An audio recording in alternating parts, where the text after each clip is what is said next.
Spoiler warning! I'll be talking about the third episode of Black Rock Shooter Downfall in this video, and if you haven't seen the episode yet, then I suggest you watch it first and then come back here. Okay? Okay. This episode was just wow. It was action-packed, it was concerning, it was dark. It's really heading Empress or Black Rock Shooter into this path they're trying to lead her here, but I'll get more onto those later. So we first see the educational institution troops from the finale of last week's episode, but here we see them chasing a running girl, and out of no surprise, the girl seems to be running away more faster than the vehicles themselves. Maybe they were doing it for sport or just because. After affirming that those in front of them were a cult and are doing wrong things, Black Rock Shooter immediately drives off towards the enemy as Colonel David wakes Monica up to catch up to Empress, who was now ahead of him. After the opening was finished, we get to see the same girl running get surrounded by the enemy. Black Rock Shooter arrives and asks what's the situation. And I love how as soon as the girl in trouble asked for help, she immediately grabbed her and made their getaway. Now I love how the story still had Black Rock Shooter helping anyone who needed help and would do it over anything else. First it was saving Mia and Norito, then it was helping them by grabbing supplies at the hospital, and for this one, we see her yet again saving someone without a second thought, which is a cool trait that they still kept since most anime at this point would try to introduce something the main character would do and then just let that go as more episodes continue. So I really appreciate the continuity of her character here. So by having the aim of goddamn stormtroopers, Black Rock Shooter was able to evade the enemy with ease. And I just love how Black Trike simply activates a night fighter mode where it could just scan the area in front of them to avoid the rocks or any form of debris. And how it just yells out her own battle cry, which is so cute. Then as the Colonel and Monica arrive to back them up, they manage to take down a few of the enemy as the remaining ones retreated. David then plans to send the girl to a nearby village since he's already looking after enough people, as she tells them that her friends are in need of their help as well. I love how Black Rock Shooter is concerned for the girl when David said they need to move, and when she asked for their help to rescue her friends, both Monica and Empress simply gave him a stare, and I just found that moment pretty funny. So we then moved to a scene where they were all in a rail line as the train holding her friends would pass by here, as the girl simply says her story to them. They were orphans and then they were captured by the educational institution and are now ritual maidens. And I think I know what they were gonna be used for, and my god, this is just horrendous. Okay, so I have made a terrible mistake. In fact, remember when I said last episode where Lunatic is the daughter of Colonel David? Well, I was wrong.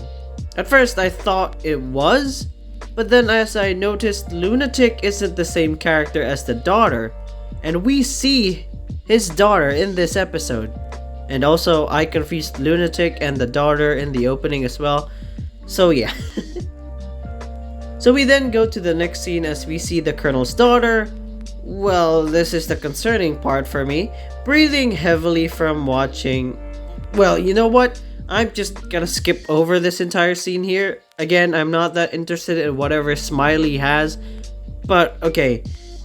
With David's daughter breathing heavily, it just concerns me, okay? I know she's a villain, but still she's a cute one and has cool combat gear. So he sends out more troops to find that runaway girl, as we then go back to Black Rock Shooter and the others as Monica thinks it's ridiculous to do anything. Black Rock Shooter tries to say something what's on her mind as her hand gets... I love how she stares at her arm now missing a hand, not knowing what to do or react since she doesn't exactly understand the situation, unlike David who immediately gets everyone down. Here we then see DEADMASTER, and before that, what did I say in my last video again? So here's my prediction on the ending of episode 3. DEADMASTER appears. Sure, she didn't appear at the end, but still we ended the episode with just her following the team. So Colonel David tries to estimate where the enemy sniper is at, but Black Trike simply disagrees as it says the enemy's location isn't picking up on its scanners. He asks Monica to stand up as she refuses, and I don't know whether I should be loving it that they're giving us ass shots of Monica or just feel weird about it. But anyways, I'm starting to really love her character even more. She's funny, she's stupid, smart, and I love the blue streak on her hair as well. The Colonel throws a smoke grenade blinding DEADMASTER's sight as they then use the cover to make their getaway. She simply scoffs at them as presumably she'll be catching up to them. So they then simply hid in an area filled with a lot of cover as they then discuss for their next plan. With the sniper right behind them, the Colonel was willing to give up on rescuing the girl's friends, as Blackrock Shooter says that she wants to help them at all cost. Which again, I really appreciate her trait of helping anyone in need still present here. But he just wouldn't allow it, as Monica then points out that Empress's arm will take a long time to heal, as it's in need of more scrap and drone parts. In this case, the Archie, at least from what I understand from it, she needs those in order to regenerate more quickly and also use her coil gun.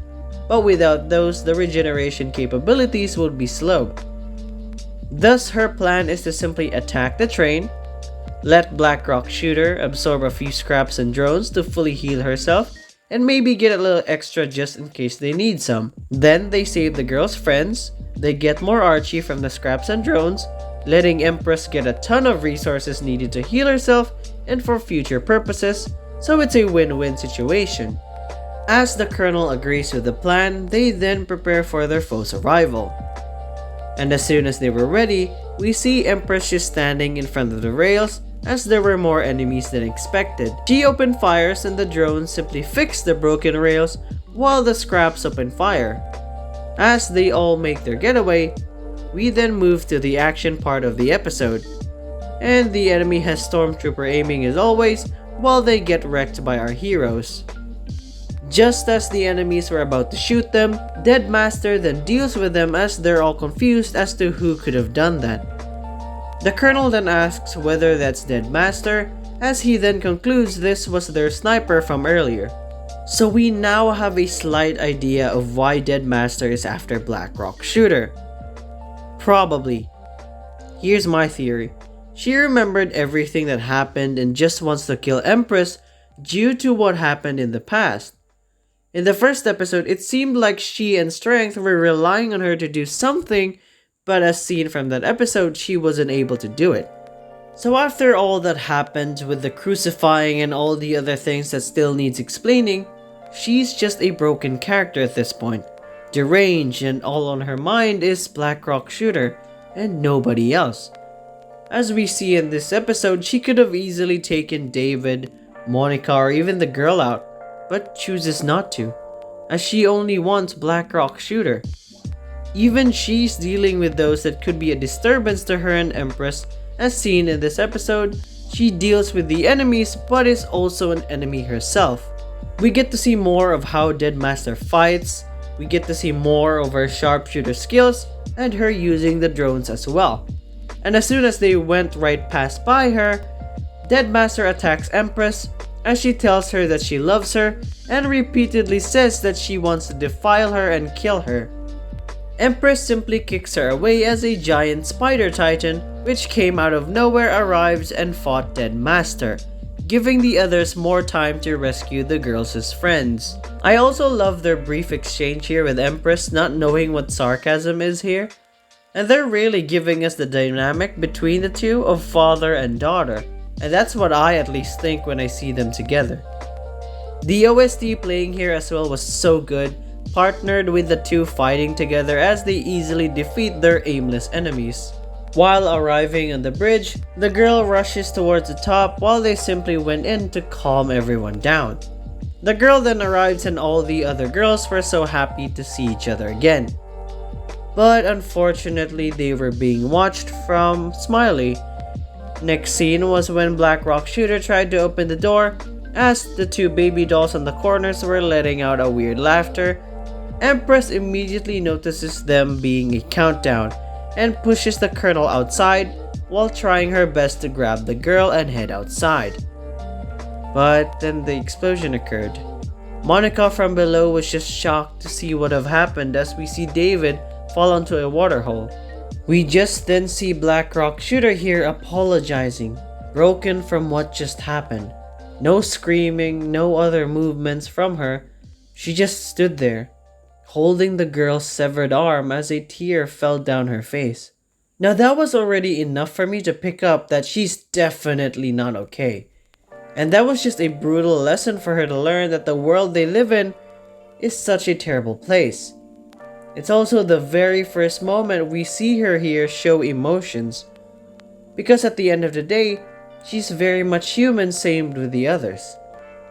Sadness, grief, they really did an amazing job at handling this scene here. The music, with Empress's broken and devastated voice, the whole tone of the scene really was handled very well. As both David and Monica look at concern for Empress from below. As they were heading to the base, David says that he doesn't really care anymore when people die, as he had horrible experiences himself. But he was concerned that such a thing isn't what Black Rock Shooter should be experiencing, as Monica then tells him that she'll be fine, as she was made for combat after all. They then continue on their travel as we then see DEADMASTER following right up behind them, and the episode ends there. So this episode was just heavy, especially for Black Rock Shooter who just wanted to do what she believed was right.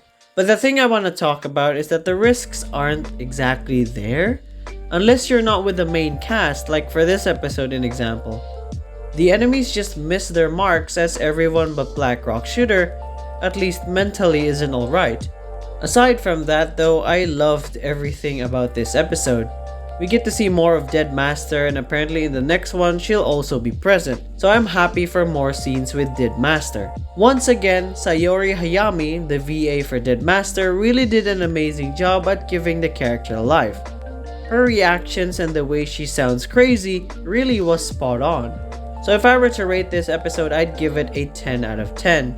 The continuity of Empress is straight, where she helps everyone that asks for her help is still present, and I really appreciate that.